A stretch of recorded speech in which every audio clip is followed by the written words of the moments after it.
up, y'all? Down here, and today I'm gonna be showing another battle from my Series 12 games because I really want to have a strategy against certain teams, like because this team has Calyrex, Shadow, and Zacian, right? Those are the two restricted legendaries, so I need to have answers to them when they come out.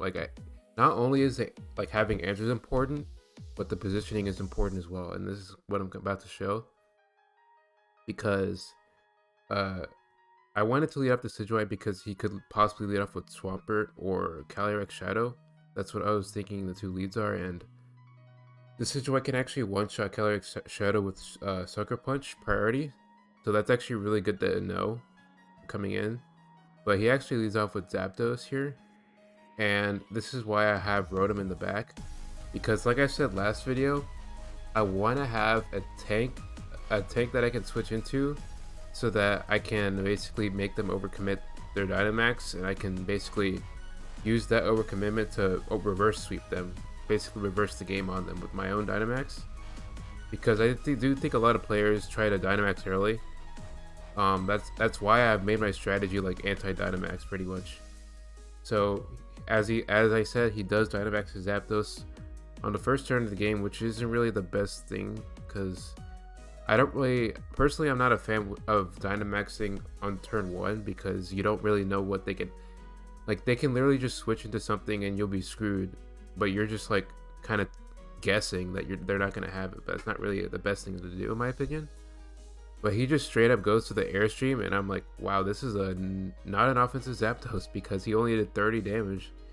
I've seen offensive Zapdos with Life Orbs do like over half to my Rotom Heat, which is crazy with the resisted Airstream, but Zapdos can be very strong, even yeah, I mean, even with those resisted moves.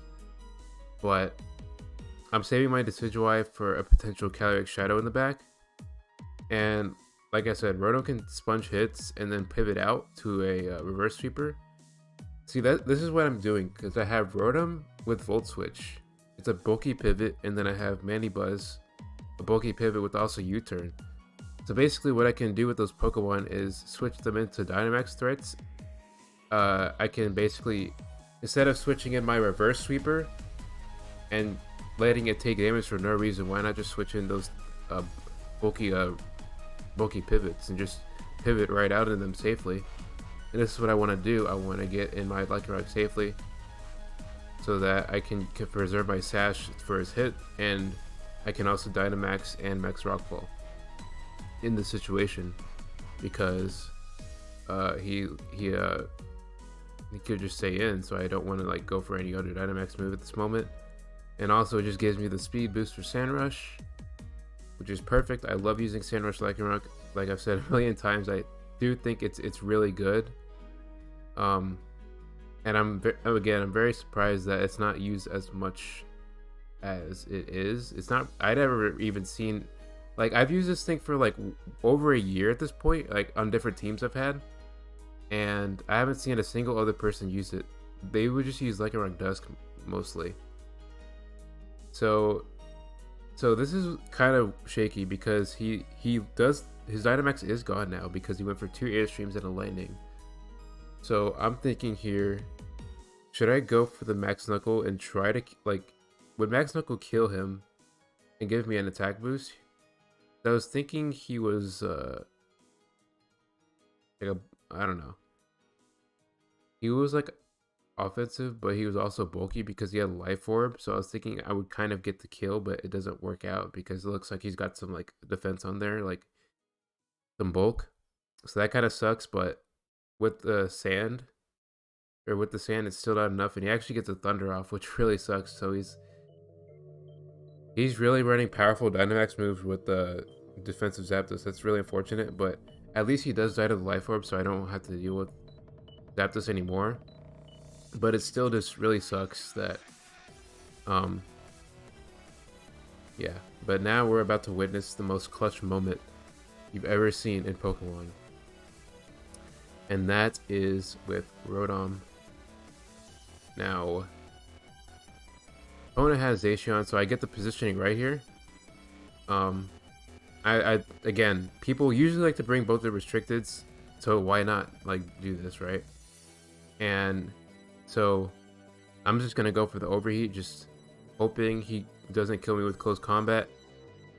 And I live with 1 HP. That is so crazy to me.